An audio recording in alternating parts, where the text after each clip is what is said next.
ओम नमः शिवाय। आइए जानते हैं सावन के महीने का क्या महत्व है, कब से शुरू होगा, कब खत्म होगा। साथ ही जानेंगे सावन के महीने में कौन से त्योहार और कब पड़ेंगे। इस महीने में भगवान शिव की पूजा अर्चना, अभिषेक और व्रत करने का विशेष महत्व है। सावन के महीने में यदि भक्त जलाभिषेक और रुद्राभिषेक करते हैं तो उनको बहुत ही ज़्यादा पुण्यफल प्राप्त होता है। सुहागनों के लिए सावन का महीना बहुत ही ज़्यादा महत्वपूर्ण होता है। सावन के महीने में भगवान शिव का पृथ्वी पर आगमन होता है, जिसकी कई पौराणिक कथाएं प्रचलित हैं। एक कथा के अनुसार जब 4 महीने के लिए भगवान विष्णु योग निद्रा में रहते हैं, उस दौरान भगवान शिव सृष्टि का संचालन करने के लिए पृथ्वी पर आते हैं। एक और मान्यता के अनुसार सावन के महीने में भगवान शिव अपने ससुराल, जो कि हरिद्वार के कनखल में है, वहां आते हैं, जहां माता सती के पिता दक्ष ने यज्ञ का आयोजन किया था। एक अन्य कथा के अनुसार सावन के महीने में ही भगवान शिव ने समुद्र मंथन से निकले हुए विष का पान किया था। माता पार्वती ने भगवान शिव को पति के रूप में पाने के लिए सावन के महीने में कठोर तपस्या की थी। सावन के महीने में ही मार्कंडेय ऋषि ने भगवान शिव की कठोर तपस्या की थी और उनसे वरदान प्राप्त किया था। इस वर्ष 2025 में सावन मास प्रारंभ होगा 11 जुलाई शुक्रवार से तथा समाप्त होगा 9 अगस्त शनिवार को। प्रतिपदा तिथि प्रारंभ होगी 11 जुलाई सुबह 2:07 से तथा प्रतिपदा तिथि समाप्त होगी 12 जुलाई शनिवार सुबह 2:08 में।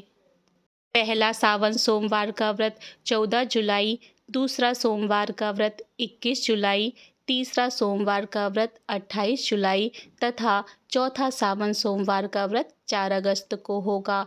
अर्थात इस बार सावन सोमवार के 4 ही व्रत होंगे।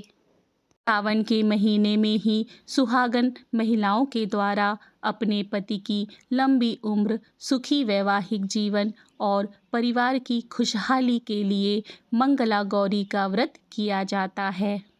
मंगला गौरी का व्रत माँ गौरी को समर्पित है और सावन के महीने में विशेष रूप से महत्वपूर्ण माना जाता है। पहला मंगला गौरी का व्रत 15 जुलाई, दूसरा मंगला गौरी का व्रत 22 जुलाई, तीसरा मंगला गौरी का व्रत 29 जुलाई और चौथा मंगला गौरी का व्रत 5 अगस्त में होगा। माना जाता है कि यह व्रत संतान प्राप्ति में भी सहायक होता है तथा कुंवारी कन्याएं भी अच्छे वर की प्राप्ति के लिए यह व्रत कर सकती हैं। आइए जानते हैं सावन महीने के त्योहार। इस वर्ष 2025 में हरियाली अमावस्या होगी 24 जुलाई गुरुवार के दिन। हरियाली अमावस्या सावन के महीने में आने वाली अमावस्या है, जिसे प्रकृति और पर्यावरण के प्रति प्रेम और सम्मान व्यक्त करने के लिए मनाया जाता है। इस दिन लोग भगवान शिव और माता पार्वती की पूजा करते हैं तथा वृक्षारोपण करते हैं, साथ ही दान पुण्य भी करते हैं। हरियाली अमावस्या के बाद हरियाली तीज का त्यौहार आता है, जो कि इस वर्ष 2025 में 27 जुलाई रविवार को होगा। हरियाली तीज का त्यौहार मुख्य रूप से भगवान शिव और माता पार्वती के पुनर्मिलन के उपलक्ष्य में मनाया जाता है। यह त्यौहार विवाहित महिलाओं के लिए बहुत ही महत्वपूर्ण है, जो अपने पति की लंबी उम्र और खुशहाली के लिए इस व्रत को करती हैं। इस दिन महिलाएं 16 श्रृंगार करती हैं और भगवान शिव और माता पार्वती की पूजा भी करती हैं। इसके बाद आता है नाग पंचमी। 2025 में नाग पंचमी 29 जुलाई मंगलवार को होगा। नाग पंचमी का पर्व हिंदू धर्म में बहुत महत्वपूर्ण है। यह त्यौहार नागों को समर्पित है। जो कि हिंदू पौराणिक कथाओं में महत्वपूर्ण स्थान रखते हैं। इस दिन नागों की पूजा की जाती है और यह माना जाता है कि ऐसा कार्य करने से सर्प के डर से मुक्ति मिलती है और घर में सुख समृद्धि आती है।